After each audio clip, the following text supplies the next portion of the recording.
മീള Girish Kumar Muvattupuzha seed സൊസൈറ്റിയുടെ ട്രഷററായിരുന്നു.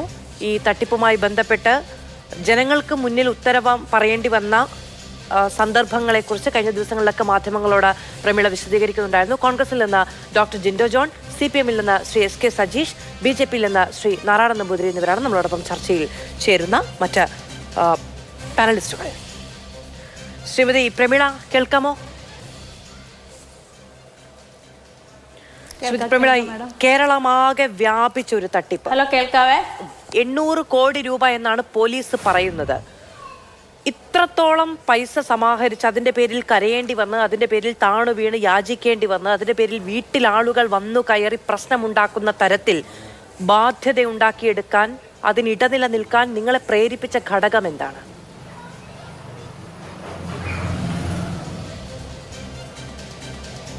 ഞങ്ങളെ പ്രേരിപ്പിച്ച ഘടകം എന്ന് പറയുമ്പോൾ, നമ്മൾ ഇതിൽ വന്ന് ചേരുന്ന സമയത്ത് ഒരു മുനിസിപ്പൽ കൗൺസിലർ ആയിരുന്നു. ആ സമയത്ത് ജനങ്ങൾക്ക് എന്തെങ്കിലുമൊക്കെ ചെയ്യാൻ, നല്ലൊരു സംഘടന വഴി ചെയ്യാൻ സാധിക്കും എന്ന് വിചാരിച്ചുകൊണ്ടാണ് ഇതിനകത്ത് വന്നത്. പക്ഷെ നമ്മൾ അതിൽ കുറേ സഹായങ്ങൾ ചെയ്തു കൊടുത്തിട്ടുണ്ട്.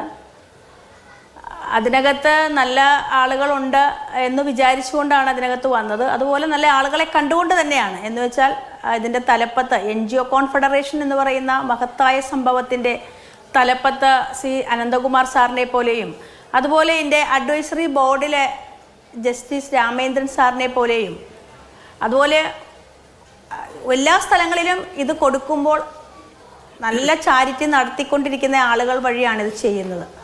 അതെല്ലാം കണ്ടുകൊണ്ടാണ് നമ്മൾ ഇതിനകത്തേക്ക് വന്നത്. തട്ടിപ്പാണ് എന്ന് നമുക്ക് തോന്നിയിട്ടില്ല മാഡം. തട്ടിപ്പായിരുന്നു എങ്കിൽ അന്നേ ഞാനിത് നിർത്തിയേനെ. അത് അത്രമേൽ വിശ്വാസത്തിലെടുക്കാൻ ലാപ്ടോപ്പുകളും മറ്റു കാര്യങ്ങളും ഒക്കെ ഈ ഫുഡ് കിറ്റ് അടക്കമുള്ളവയൊക്കെ വിതരണം ചെയ്യുകയും ചെയ്തിരുന്നു ആദ്യഘട്ടത്തിൽ, അല്ലെ? പിന്നീട് എപ്പോഴാണ് ഇത് തട്ടിപ്പാണെന്ന് തിരിച്ചറിയുന്നത്? എല്ലാ സാധനങ്ങളും സമയബന്ധിതമായിട്ട് തന്നെ ഞങ്ങൾക്ക് കിട്ടിക്കൊണ്ടിരുന്നു. അതുകൊണ്ട് തന്നെ മൂവാറ്റുപുഴയിലെ ജനങ്ങളും ഞങ്ങളെയും വിശ്വസിച്ചു, എന്നെയും വിശ്വസിച്ചു. അങ്ങനെയാണ് ഇതൊരു തട്ടിപ്പല്ല എന്ന് നമുക്ക് തോന്നിയത്. കാരണം നമ്മൾ ഓരോ സാധനം പറയുമ്പോഴും നമ്മൾ പറയുന്ന സാധനം ആ സമയത്ത് കൊടുക്കുന്നുണ്ടായിരുന്നു. പിന്നീട് നമുക്ക് ഒക്ടോബർ മാസത്തിലെ, എന്ന് വെച്ചാൽ ജൂൺ മാസത്തിലാണ് നമ്മളുടെ വണ്ടിയുടെ വെരിഫിക്കേഷനൊക്കെ നടത്തിയ 1250ഓളം വണ്ടികൾ വെരിഫിക്കേഷൻ നടത്തിയത്. ആ വെരിഫിക്കേഷൻ നടത്തിയ സ്ഥലത്ത് വെച്ച് 100 പ്രവൃത്തി ദിവസത്തിനുള്ളിൽ ഈ വണ്ടികൾ കൊടുക്കും എന്നാണ് അന്ന് അവിടെ ജനങ്ങളുടെ മുന്നിൽ വെച്ച് വലിയ ഒരു മീറ്റിങ്ങിൽ വെച്ചിട്ട് ശ്രീ അനന്തകൃഷ്ണൻ ആളുകളോട് പറഞ്ഞത്.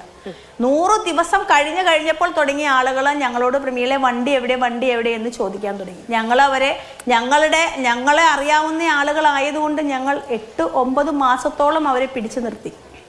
പക്ഷേ ഒക്ടോബർ മാസം തുടങ്ങിയാണ് എനിക്കിതിൽ സംശയം തോന്നാൻ തുടങ്ങിയത്. കാരണം ഒക്ടോബർ മാസത്തിലാണ് മൂവാറ്റുപുഴയിൽ നിന്ന് ഒരു കുട്ടിയുടെ ഒരു പരാതിയുടെ അടിസ്ഥാനത്തിലാണ് CIയുടെ നമ്മുടെ പോലീസ് സ്റ്റേഷനിൽ മുഖ്യമന്ത്രിക്ക് ഒരു പരാതി കൊടുക്കുകയും ആ മുഖ്യമന്ത്രിയുടെ പരാതി നമ്മുടെ പോലീസ് സ്റ്റേഷനിലേക്ക് ഫോർവേഡ് ചെയ്യുകയും പോലീസ് ഇതുമായി അന്വേഷിച്ചതിന്റെ അടിസ്ഥാനത്തിലാണ് പോലീസ് എന്നോട് അന്നേ മുതൽ പറഞ്ഞു, പ്രമീള ചേച്ചി ഇത് തട്ടിപ്പാണ്. പോലീസിന് ആ സമയം മുതൽ ഒരു ധാരണയുണ്ടായിരുന്നു ഇതിനെക്കുറിച്ച്, അല്ലേ? എന്ന് വെച്ചാൽ മൂവാറ്റുപുഴ പോലീസിന് ധാരണ ഉണ്ടാവാൻ കാരണം ഞാൻ പറഞ്ഞില്ലേ മാഡം, നമ്മൾ ഒരു നേതാവിൻ്റെ കീഴിൽ അല്ലെങ്കിൽ ഒരു പ്രസ്ഥാനത്തിൻ്റെ കീഴിൽ നമ്മൾ സ്ത്രീകൾ വർക്ക് ചെയ്യുമ്പോൾ നമുക്ക് എന്ത് സംഭവിച്ചാലും, നമുക്ക് എന്ത് പ്രശ്നമുണ്ടായാലും ആ പ്രസ്ഥാനത്തിൻ്റെ നേതാവ് നമ്മളെ സഹായിക്കും.